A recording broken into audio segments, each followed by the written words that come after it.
সোয়া ইয়াত আমার কি ওলা হচ্ছে আই তার মানে কারেন্ট ওলা হচ্ছে ইয়েস অর নট Yes. এই যেটা কি হচ্ছে প্যারালাল আছে নে Parallel. প্যারালাল আমি কি ফর্মুলা পাইছিল 1/r 1/r equivalent equal to 1/r1 plus 1/r2 plus 1/r3 আর আমার উপর উপর ধরি লওয়া 1/3 plus 1/3 plus 1/3 কেটা আছে 3 into 1/3 yes or not Yes. কিমান হল 1. 1 তেতিয়ালে 1/r equivalent to কোন হল 1 r equivalent 1 হয় না এতিয়া সোয়া আমি জানো কি d equal to ir হয় না নাই হয় বুঝি পাইছা বুঝি পাইছো তো সোয়া i equal to b by r হয় না নাই হয় b এর ভ্যালু আমার কিমান দি আছে 10 হ্যাঁ আর আরো আমি কিমান পাইছো 1 এটা i equal to 10 কি হবো ইউনিট কি হবো Ampere. গুড ঠিক আছে এতিয়া যদি সোয়া তুমি পাওয়ার ওলাব দিয়ে পাওয়ারটা কেন ওলাবা PWBI. Hmm BI. bi I square r I square r BI. i square হলো তোমার I have to 10 by 100 আর হলো 1 কিমান হবো 100 100 কি W 1 হয় না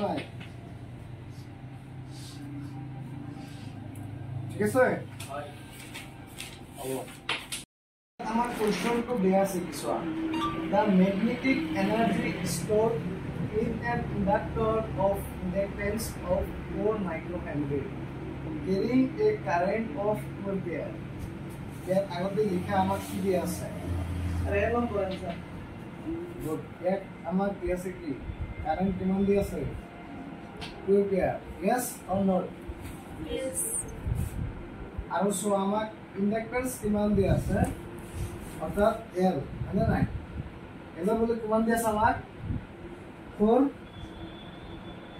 মাইক্রো হেনরি মানে নাই হ্যাঁ 4 মাইক্রো হেনরি এই দুটো দি আছে আমাক ওলাব লাগে কি magnetic energy storing in inductor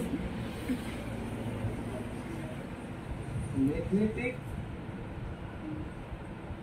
energy stored in an inductor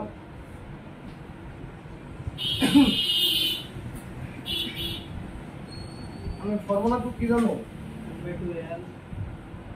half of Li square है ना कितने सोआ L में लोग क्या दिया से 4 माइक्रोहेनरी है ना 4 into 10 to the power minus 6 लोआ क्या सर कितने सोआ अब R में कितना दिया से 2 square है ना सोआ 1 by 2 into 4 into 10 to the power minus 6 into 4 share 2 के काटने किमान बताबो 2 बार सारे और 2 किमान हो 8 into 10 to the power minus 6 2 है ना Hi. এতিয়া সোয়া 10 to the power minus 6 হলে কি মাইক্রো জুল লিখিব পারো না নাই 8 মাইক্রো জুল ঠিক আছে তোমরা এবিলাক কোশ্চেন কি basic mathematics as it is তোমালোকক এবিলাক কোশ্চেন নিলে তোমাকে ফর্মুলাটো বুঝিব পারে যে magnetic energy stored in an inductor of inductance current যিকোনো এটা কিবা ধৰি দিলে এই কাৰেন্ট বা সাম নিউমেৰিকেলস কিবা এটা দিলে বা ডাইৰেক্ট ফৰ্মুলা বুঝিলে তেতিয়া তোমালোকে পাৰিবা নাই আৰু যদি অলপ টাফ কুৱেশ্যন দিয়ে তেতিয়াহ'লে এনেকুৱা নিউমাৰিকেল ভেলু দিব পাৰে আৰু ইয়াতে তোমাৰ এইবিলাকৰ কনফিউজন হ'ব না যে মাইক্ৰ'জোন বা এইটো কি মিলিজুল হয়নে নাই কোনোবাই মিলিজুলো মাৰি অপশ্যনত কৰি আহিব কিন্তু এইটো কি ভুল হ'ব হয়নে নাই আমি এইটো -6 আমি কি ক'ব পাৰোঁ মাইক্ৰ'জোন কেছন লয় তো এনেকৈ মাছটো কি আমাৰ চবে বুজি পালানে নাই বুজি পালা মুছি দিওঁ হয় হয় Give your attention here. The equivalent capacitance of the system in the figure. আমার একটু ফিগার দেওয়া হয়েছে ইয়ার পর আমার কি বললাম লাগে ইকুইভ্যালেন্ট ইয়ার আগত যে আমি কোশ্চেনটা করেছিল তাতে কি এটা হচ্ছে রেজিস্ট্যান্স মানে না আর ইয়ার হচ্ছে ক্যাপাসিট্যান্স তো আমি জানো কি রেজিস্ট্যান্স আর ক্যাপাসিট্যান্স হচ্ছে কোনটা মানে না এটা তো সোয়া আমার একটু কি দেওয়া আছে করে দেন মানে না আমাদেরকে দেওয়া আছে তো আমি কি হবো ইয়ার যদি আমি সি কিউবলেট লাও মানে একটু ধরে নেওয়া হয় C1 C2 তাহলে C1 + C2 কিমান হ'ব 6 মানে নাই আকৌ এই 3 লগত এইটো কি হৈ আছে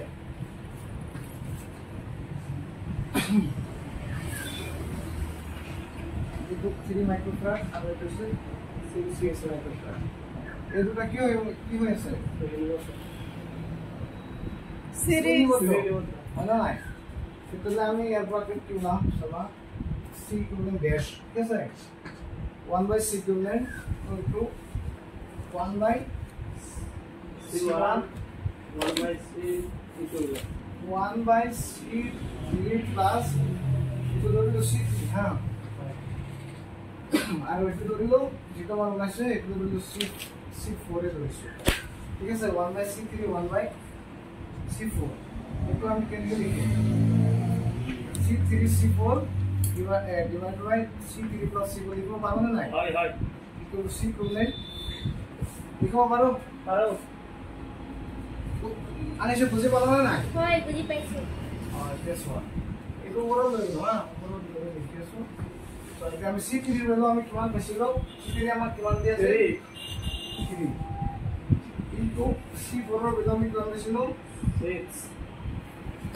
6 মানে নাই আর দুটো যোগ করলে আমি কিমান পাম 9 মানে নাই তো 18 ডিভাইডেড বাই 2 কিমান হবে 18 divided 9 2 microfarad 18 divided by 9 18 divided by 9 কিমান হবে 2 মাইক্রোফ্যারাড আইছে না নাই